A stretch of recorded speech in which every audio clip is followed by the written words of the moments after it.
ಓದಿದ್ಯಾ ನೀನು? Diploma civil. Super, wow. ಈಗ ಎಷ್ಟು ಕುರಿ ಇರೋದ್ ನಿಂದು? ಒಂದೂವರೆ. ನಮ್ದು 1000 ಇದೆ. 1000. 1,000 ಇಂಟು 15,000 ಎಷ್ಟಾಯ್ತು? ಎಷ್ಟಾಯ್ತು ಹೇಳಂಗೇನೆ? 1.5 ಕೋಟಿ. ಅದಕ್ಕೆ ಕೋಟಿ ಕುಳ ಅಂದಿದ್ದು. ಗೊತ್ತಾಯ್ತು ಸರ್. ನೀನು ಸಿವಿಲ್ ಡಿಪ್ಲೊಮಾ ಮಾಡಿ ಕುರಿ ಕಾಯಕ್ ನಿನ್ಗೇನು ಅನ್ಸಲ್ವಾ? ಅದ್ರಲ್ಲಿ ಏನ್ ಬೇಜಾರೇನಿಲ್ಲ. ಗ್ರೇಟ್ ಅಲ್ಲ? ಈಗ ನಮ್ಗೆ ಸಂಪಾದನೆ ಎಲ್ಲಿ ಸಿಗುತ್ತೆ ಅದ್ರ ಮೇಲೆ ಡಿಪೆಂಡ್ ಅಲ್ವಾ? ಈಗ ಬೇರೆ ಹತ್ರ ಹೋಗ್ಬಿಟ್ಟು 20,000 ರೂಪಾಯಿ ಎಲ್ಲ ನಾವು ಮಾಡೋ ಅಂತದೇನಿಲ್ಲ. ಈಗ ಯಾಕೆ ಅಂದ್ರೆ ಎಷ್ಟೋ ಹುಡುಗರು ಸರ್ಟಿಫಿಕೇಟ್ ಇಟ್ಕೊಂಡು ಸೂತವ್ರೆ. ಈಗ ನನ್ ಫ್ರೆಂಡ್ಸ್ ಎಷ್ಟೊಂದ್ಸತಿ ITI ಮಾಡೋರೆ, ಡಿಪ್ಲೊಮಾ ಮಾಡೋರೆ, ಡಿಗ್ರಿ ಮಾಡೋರೆ, ಅವ್ರಿಗೆ ಕೆಲಸನೇ ಸಿಗ್ತಾ ಇಲ್ಲ. ಈಗ IT ಕಂಪ್ನಿಲಿ ಕೊಡ್ತಾರೆ 20,000 ಕೊಡ್ತಾರೆ, PGಗೆ 5,000. ನಮ್ಗೆ ಇನ್ನೇನ್ ಸಿಗುತ್ತೆ ಸರ್ ಅಲ್ಲಿ? ಮನೇಲಿ ಅವ್ರ ಖರ್ಚು, ನಮ್ ಪೆಟ್ರೋಲ್ ಅಂದ್ರೆ ಮುಗ್ದೋಯ್ತು. ನಿಂಗ್ ಶೋಕಿ ಇಲ್ವಾ? ನಮ್ ಶೋಕಿ ನಾವ್ ಮಾಡ್ತೀವಿ ಸರ್. ನಮ್ದು ಐತೆ, ಬುಲೆಟ್ ಐತೆ, NS ಐತೆ, ಎಲ್ಲಾ ತರದ್ದು ಐತೆ ನಮ್ಗೆ. ಊರ್ಗ್ ಹೋಯ್ತೀವಿ, ಶೋಕಿ ಮಾಡ್ತೀವಿ, ಬರ್ತೀವಿ, ಎಲ್ಲಾ ತರದ್ದು ಮಾಡ್ತೀವಿ. ಇದೊಂದು ನೀನು ಬಿಸ್ನೆಸ್ ಅಂತ ತಗೊಂಡಿರೋದು. ಈಗ ಒಂದ್ ವರ್ಷಕ್ಕೆ ಹೆಂಗಿಲ್ಲ ಅಂದ್ರೂ ನಮ್ಗೆ ಒಂದ್ 20 ಲಕ್ಷ 30 ಲಕ್ಷ ಸಿಕ್ಕೇ ಸಿಗುತ್ತೆ ನಮ್ಗೆ. ಇವುಗಳೆಲ್ಲ ಮಾರ್ಬಿಟ್ಟು ಆತರ ಇದು ಮಾಡ್ಬೋದು. ಆತರ. ಹೆಸರೇ ನಿಮ್ದು? ಕಿರಣ್ ಅಂತ. ಕಿರಣ್ ಯಾದವ್. ಸೂಪರ್ ಅಲ್ಲ? ಅಲ್ಲ, ಇದು ಬಲ್ರು ಮಾಡ್ಬೇಕು ಅಂತ ಅಲ್ಲ, ಯಾರಾದ್ರೂ ಕೂಡ ಒಬ್ಬ ವಿದ್ಯಾವಂತ ಮನಸ್ ಮಾಡಿದ್ರೆ ಏನ್ ಬೇಕಾದ್ರೂ ಮಾಡ್ಬೋದು ಅಲ್ವಾ? ಟ್ಯಾಲೆಂಟ್. ನೀವು ಓದ್ಬೇಕಾದ್ರೆ ನಾನು ಕುರಿ ಮೇಯಿಸ್ಬೇಕು ಅಂತ ಓದಿದ್ರ? ಇಲ್ಲ ಸರ್, ನಮ್ ಡ್ಯಾಡಿ ಅವ್ರು ತೀರೋಗಿದ್ರು. ಅದರಿಂದ ಅವರು ಅಲ್ಲಿ 2016 ತೀರೋಗಿದ್ದು. ಇದಕ್ಕೆ ನಾವ್ ಇಳ್ದಿರೋದು. ಈಗ ಹೆಮ್ಮೆ ಇದೆಯಲ್ಲ? ಏನ್ ತೊಂದ್ರೆ ಏನಿಲ್ಲ ಸರ್. ನಮ್ಗೆ ಖುಷಿ ಆಗ್ತಾ ಇದೆ ಅಲ್ಲ? ನಮ್ಗೇನ್ ಆತರ ಏನು ಬೇಜಾರು ಇದನ್ನ ಮಾಡ್ಬೇಕು ಮಾಡ್ಬಾರ್ದು ಅನ್ನೋದೇನಿಲ್ಲ. ಖುಷಿಯಿಂದಾನೇ ಮಾಡ್ತಾ ಇದೀವಿ. ಅಲ್ಲ, ಅದಕ್ಕೆ ಹೇಳಿದ್ದು. ಈಗ ಕುರಿ ಕಾಯದ್ನು ಒಂದು ಉದ್ದಿಮೆ ಅಂದ್ರೆ ಇವತ್ತು ಇದು ನಡೆದಾಡೋ ಬ್ಯಾಂಕ್ ಅಂತ ಹೇಳಿ ನಾವು ATM ಇದ್ದಂಗೆ ಸರ್. ATM ಟೆಕ್ನಿಕಲ್ ಸಪೋರ್ಟ್ ಬರಲ್ಲ. ಹೌದು. ಈಗ ಒಂದ್ ಟೈಮ್ ಸರ್ವರೇ ಬಿಸಿ ಬರುತ್ತೆ. ಇದು ಯಾರು ಬೇಕಾದ್ರೂ ತಗೋಬೋದಲ್ಲ. ಎಮರ್ಜೆನ್ಸಿ ಅಂದ್ರೆ ಇಲ್ಲಿ ಕೊಟ್ರೆ ನಮಗೆ ದುಡ್ಡು ಸಿಗುತ್ತೆ ಬೇಗ, ಅರ್ಜೆಂಟ್. ಹೆಂಗ್ ಬೇಕಾದ್ರೂ ಮಾಡು. ಖುಷಿ ಆಯ್ತು ಕಣೆ. ಶಿರಾದಲ್ಲಿ ಯಾವ ಊರು ಸರ್? ದೇವರಹಳ್ಳಿ ಗೊಲ್ರೆಡ್ಡಿ ಅಂತ. ದೇವರಹಳ್ಳಿ ಗೊಲ್ರೆಡ್ಡಿ. ಕಳ್ಳಂಬೆಳ್ಳ ಶಿರಾ ತಾಲೂಕು, ಕಳ್ಳಂಬೆಳ್ಳ. ಈಗ ಈ ಕೆಲಸ ಹುಡುಕೋ ಅಂತ ನಮ್ಮ ನಿರುದ್ಯೋಗಿಗಳಿಗೆ ನಿಂದೊಂದು ಸಂದೇಶ ಬೇಕು.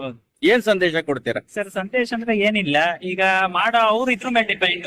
ಈಗ ಫಾರಂ ಮಾಡ್ತೀನಿ ಅಂತಂದ್ರೆ ಫಾರಂ ಆದ್ರೂ ಮಾಡ್ಬೋದು. ಅವ್ರು ಈಗ ಒಂದ್ 20-30 ಮರಿ ತಗೊಂಬಂದ್ಬಿಟ್ಟು ಫಾರಂ ಮಾಡ್ಬಿಟ್ಟು, ಈಗ ಅವ್ರಿಗೆ ಸಂಪಾದನೆ ಆಗ್ಬೇಕಂದ್ರೆ ಒಂದ್ ಮರಿಗಳು ಸಾಕ್ಬಿಟ್ಟು ಅದನ್ನ ಒಂದ್ 2 ತಿಂಗಳು 3 ತಿಂಗಳು ಆಮೇಲೆ ಸೇಲ್ ಮಾಡ್ಬೋದು. ಅದ್ರ ಮೇಲೆ ಖುಷಿ. ಸೂಪರ್. ಇರ್ಲಿ, ಒಳ್ಳೇದಾಗ್ಲಿ, ಚೆನ್ನಾಗಿ ಬೆಳೀರಿ. ಯಾಕೆ ಅಂದ್ರೆ ನಿಮ್ದೊಂದು ಈ ವಿಡಿಯೋ ವಸಂತವಾಣಿಯಲ್ಲಿ ಬರುತ್ತೆ. ಎಷ್ಟೋ ಜನ ಫೈಲ್ ಹಿಡ್ಕೊಂಡು ಸುತ್ತೋ ಅಂತ ಇದು ಎಕ್ಸಾಂಪಲ್, ಮಾರ್ಗದರ್ಶನ ಆಗ್ಲಿ ಅಂತ ಹೇಳಿ. ಥ್ಯಾಂಕ್ ಯು ನಮ್ಮ ಬಾಯ್. ಯಜಮಾನ್ರೆ, ನಿಮ್ಮ ಹೆಸರು? ಜಯಣ್ಣ. ಇವ್ರಿಗೆ ಏನಾಗ್ಬೇಕು ನೀವು? ಅಣ್ಣ. ಹೇಗೆ ಅವನ್ ಸಾಧನೆ, ಅವನ್ ಕ್ಯಾರೆಕ್ಟರ್ ಬಗ್ಗೆ ಏನ್ ಹೇಳ್ತೀರಾ ನೀವು? ಅವನು ಡಿಗ್ರಿ ಓದಿ, ಡಿಪ್ಲೊಮಾ ಓದಿ ನಿಮ್ ಜೊತೆ ಕುರಿ ಕಾಯಕ್ ಬರ್ತಾವನೆ. ಬರ್ತಾನಂದ್ರೆ ಕುರಿ ನೋಡ್ರ ಯಾರಿಲ್ವಲ್ಲ, ಹಂಗಾಗಿ ಬರ್ತಾವನೆ. ಅವ್ನ್ ಖುಷಿಯಿಂದ ಹೇಳ್ಕೊತಾವನೆ, ಇದ್ ನನ್ನ ಹೆಮ್ಮೆ ವಿಚಾರ, ನಾನು ಪ್ರೀತಿಯಿಂದ ಮಾಡ್ತೀನಿ ಅಂತ ಹೇಳಿ. ನೋಡ್ರ ಯಾರಿಲ್ಲ. ನೀವ್ ಎಷ್ಟು ವರ್ಷದಿಂದ ಇದನ್ನ ಮಾಡ್ತಾ ಇದ್ದೀರಾ? 20 ವರ್ಷದಲ್ಲಿ ಮಾಡ್ತಾರೆ. 20 ವರ್ಷದಿಂದ ಸರ್. ನಮ್ದಾಗಿರೋದು 2016 ಸರ್. ಈಗ 20 ವರ್ಷದಿಂದ ನೀವು 6 ತಿಂಗಳು ಮನೆ ಬಿಟ್ಟು ಬರ್ತೀರಾ? ಬರ್ತೀವಿ, ಹೋಗ್ತಾ ಇರ್ತೀವಿ. ಎಲ್ಲೆಲ್ಲಿ ಹೋಗ್ತೀರಾ? ಎಷ್ಟು ಕಿಲೋಮೀಟರ್ ದೂರ? ಇದು ಮಡಿಕೇರಿ, ಕುಶಲನಗರ, ಎಲ್ಲ ಹೋಗ್ತೀವಿ. ಎಷ್ಟು ಕಿಲೋಮೀಟರ್ ಅಂತರ ಅಲ್ಲಿಂದ, ನಿಮ್ಮೂರಿಂದ ಅಲ್ಲಿಗೆ? 400 ಕಿಲೋಮೀಟರ್ ಆಗುತ್ತೆ. 400 ಕಿಲೋಮೀಟರ್ ಕುರಿ ಕಾಯಕ್ ಹೋಯ್ತೀರಾ ನೀವು? ಮಾತೇ ಬರ್ತಾ ಇಲ್ಲ ನನಗೆ. ಬರ್ತೀವಿ ನಾವು ಬೈಕಲ್ಲಿ, ಹೋಯ್ತು ಬರ್ತಾ ಇರ್ತೀವಿ ಬೈಕಲ್ಲಿ. ನಮ್ಮ ಹುಡುಗರು ಅಮೆರಿಕಕ್ಕೆ ಹೋಗ್ತಾರೆ ದುಡ್ಡು ಮಾಡಕ್ಕೆ. ನಾವು ನೀವು ಹಂಗೇನೆ? ನೀವು ಮಡಿಕೇರಿಗೆ ಹೋಯ್ತೀರಾ? ನೀವು ಶಿರಾದಿಂದ ಮಡಿಕೇರಿಗೆ ಹೋಯ್ತೀರಾ? ನಮ್ಮ ಹುಡುಗರು ಬೆಂಗಳೂರಿಂದ ಅಮೆರಿಕಕ್ಕೆ ಹೋಗ್ತಾರೆ. ಸತ್ರೆ ಕೆಟ್ರೆ ಅವ್ರು ಬರಕ್ ಆಗಲ್ಲ, ನೀವು ಕಷ್ಟ ಸುಖಕ್ಕೆ ಸ್ಪಂದಿಸ್ತೀರಾ ಅಲ್ವಾ?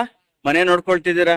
ಮತ್ತೆ ಏನ್ ಅನ್ಸುತ್ತೆ ಇದ್ರ ಬಗ್ಗೆ? ನಿಮ್ಮ ಅನುಕೂಲ ಆಗುತ್ತೆ, ಇದು ಚೆನ್ನಾಗಿರ್ಬೇಕು ಮೇಸಕ್ಕೆ. ಆರೋಗ್ಯ ಹೇಗಿದೆ? ಆರೋಗ್ಯ ಚೆನ್ನಾಗೈತೆ. ಕಷ್ಟ ಮಾತ್ರ ಕಷ್ಟಪಟ್ರೆ ಆರೋಗ್ಯ ಬರೋದು. ಜಿಮ್ಗೆ ಹೋಗಲ್ಲ ನೀವು? ಇಲ್ಲ, ಕಟ್ ಮಸ್ತ್ ಆಗಿದ್ದೀರಾ. ಜಿಮ್ಮು ಜಿಮ್ ಸರ್, ಕುರಿಕಾಯದ ಜಿಮ್. ಈಗ ಬೆಳಿಗ್ಗೆ ಅಲ್ಲಿ ಇದ್ರ ಬೆಳ್ಳೂರು ಕ್ರಾಸ್ ಅಂತ ಜಿಮ್ ಮಾಡಿದ್ವಿ. ಎಷ್ಟು ಕಿಲೋಮೀಟರ್ ನಡೀತೀರಾ ಡೈಲಿ? 30 ಕಿಲೋಮೀಟರ್, 30-40. 30 ಕಿಲೋಮೀಟರ್ ನಡೀತೀರಾ? ಕುರಿಗಳ ಜೊತೆಗೆ, ಹಣದ ಜೊತೆಗೆ ಆರೋಗ್ಯನೂ ನಿಮಗ್ ಸಿಗುತ್ತೆ. Super, thank you.